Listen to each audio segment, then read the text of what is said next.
What's going on, futures traders? D. Anthony here. And on this video, I want to talk to you guys about how you can day trade these crazy market conditions and what to kind of look out for, because it's not the easiest of conditions to trade by any means. People are getting absolutely chopped up. You're having phenomenal green days. You're getting those evaluations passed.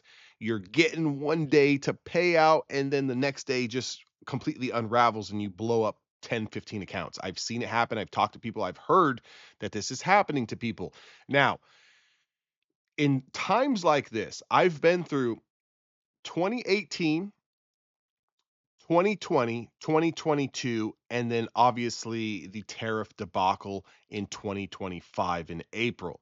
Okay, so I haven't been around a super lot of these type of market conditions, but I've been through a few of them. Okay, I've been trading for 13 years, and for the most part, the market is always in a bear or in a bull market. We don't get too many bear markets. Okay, we don't get too many, you know, geopolitical world events that cause the market to just go in absolute, chaos. I still personally think that we're probably going to see one more leg down, if not a retest of those lows. We're going to have to wait and see. Obviously, the ceasefire deal here has made the markets go absolutely bananas for the past week, but we've got to be a little bit careful. Now, we are flagging to the upside here.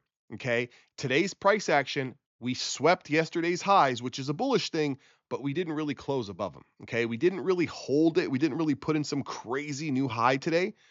However, it's to be expected after such a huge move that we had here. Okay. It's to be completely expected.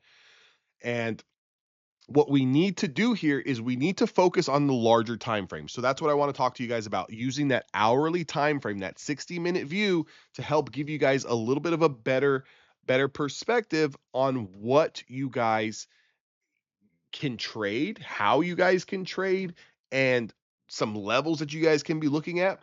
So if you kind of look at what happened in the overnight session after yesterday's just monster move, you see we just kind of slowly drifted back down into support.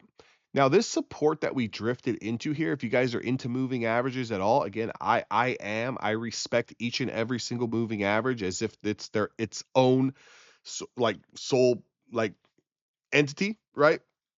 The moving average that we bounced off of was the 34 EMA. Okay, so if any of you guys want to kind of follow it, the 34 EMA is what I used, and we kind of bounced off of that. So coming into today's session, what I was looking at personally was two things. Where is the 50 simple moving average? Where is the 200 simple moving average? Okay. The 50 is right here, these blue line or these red lines. So you got the 50 SMA, 50 EMA. And then if you look at these yellow lines here, I'm looking at the 200. Okay. So down here, we got the 200 EMA. Right here, we've got the 89 EMA, if you guys want to follow that. And way down here, we've got the 200 SMA. So automatically coming into today's session, I'm leaning to the long side. However, that does not mean that I am looking to buy breakouts. So you may be thinking to yourself, well, if you're long biased because we're trading over the 50 SMA and the 50 and the 200 SMA, why aren't you buying the breakouts? Because in these type of conditions, it is a very news and headline driven market. The last thing you want to do is take that momentum through the long side on those breakouts, have some crazy tweet hit Truth Social that pulls the market 500 points. Okay? So, we are looking for highs to get broken. We are definitely looking for momentum, but we are looking for breaks and we're looking for pullbacks. We are looking to bounce. We are looking to remount, whatever you want to call it. We are looking to play levels. Okay. So if you notice here, overnight, we pulled all the way down into that EMA and we had a little bit of a bounce. Because my bias is long, what I am looking for here is right after the market opens, you see we get one more dip down. Okay, so let me zoom in here just on the pre-market and zoom in on today's intraday pricing. Okay, So notice here, 6 a.m. I'm in California, so the 6 a.m. candle is going to be the opening candle. Markets open at 6:30. They open 9:30 Eastern time. So that 9 a.m. to 10 a.m. is the first quote unquote hour candle that I'm looking at. And if you notice here, we had a lot of support. We do have a bullish bias because we're over that 50 SMA. We know that we've got overhead supply here at yesterday's high over here. What I'm looking for is I'm not looking to catch this breakout just because the market's open and everything is green, right? That would be idiotic. That would be foolish of me. That would be amateur hour of me to do that. And if you can clearly see here, look at the wick on this candle. Not only do we spike over the pre-market highs, but we fail to close over the pre-market highs and we immediately pull back. And not only do we pull back, we pulled back even deeper. So imagine all the traders today who got long right off the open, or maybe hesitated 5 minutes, or hesitated in the pre-market, hesitated off the open, and then okay, the market went up a little bit more, and then they jumped in at the very top and then got absolutely just smoked and destroyed. So what I would be looking for here is, if you notice the overnight session, we had this high here at 5 a.m. Pacific Standard Time. We took out that high in the first hour of trade and we pulled all the way back for about an hour, hour and a half. Okay. So you can call it between 30 minutes and an hour and 30 minutes. We pulled back all the way until the closure of the 7 a.m. candle, until the closure of the 10 a.m. Eastern candle. Now you could do one of two things. You could tell yourself, okay, well, we held the lows. We're trading over the 50 SMA. I will wait for that 10 a.m. candle to close and I will get in on the next candle that confirms the previous candle's high. That's one way to do it. You can get in here and you can target that initial opening print. Okay, you can target that initial opening print as your supply, as your target, or you can target maybe a high from yesterday, or you can target another high from yesterday. You can do all sorts of things. It depends on the way you want to trade.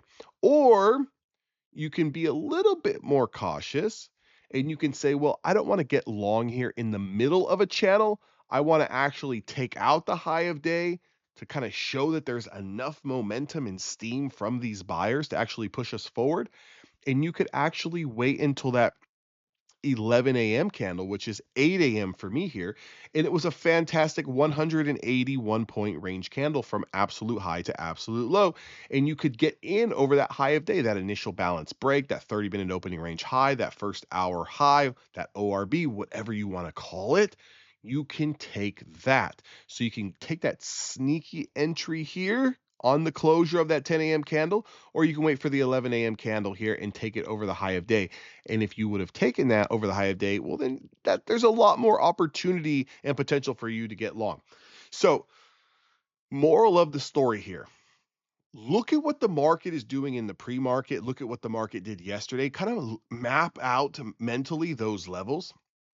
Then just ask yourself two simple questions. Okay. Two simple questions. Are we trading above or below the 50 and 200? Okay, that's it. If we're trading above them on the hourly time frame, we're looking to go long, but we are not looking to just buy any new high break. We're looking for a high to get put in, and we're looking for a pullback.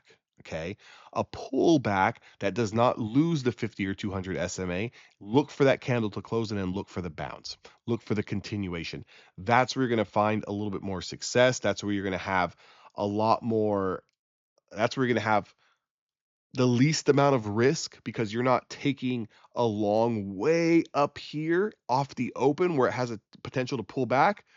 You're already waited for it to pull back, and now you're getting long when we confirm that actual high. Okay, so you're not just getting long blind. You're not getting high blind, right? So we don't want to get high blind, right? Just because the market's going up, we don't want to get long. Okay, so let it do its thing, guys. If the trade screams 500 points without you, guys, that's the name of the game. It screams 500 points without you, whatever. If it never pulls back, so be it, right? I'd rather you be safe. I'd rather myself be safe and take the least amount of risk than just jumping in because I have all this FOMO and the market's open and I can't miss out on this dead cat bounce. Okay, use the 60-minute view to your advantage. Again, if you guys want to trade with myself and the crew, we use it as a local hangout spot there. We talk shop throughout the day. we kind of shoot the shit bullshit. It's not really like super head pounding where I'm pounding you guys with levels all day. Everyone has their own unique way to trade. I'm trading my own way as well, and we kind of use it to talk shop. If you guys want to join Discord's down in the description box below. If you guys need evaluation accounts, Apex, you will get the best discount by using my discount code DAnthony. You guys can get that link or the discount code down in the description box below. I would highly appreciate it. It's how we keep the channel going here. Every little bit counts. Also, make sure you guys are smashing that thumbs up button because it really, really helps support the channel and push it out to more traders. I appreciate your guys' time. I will catch all of you guys on the next video.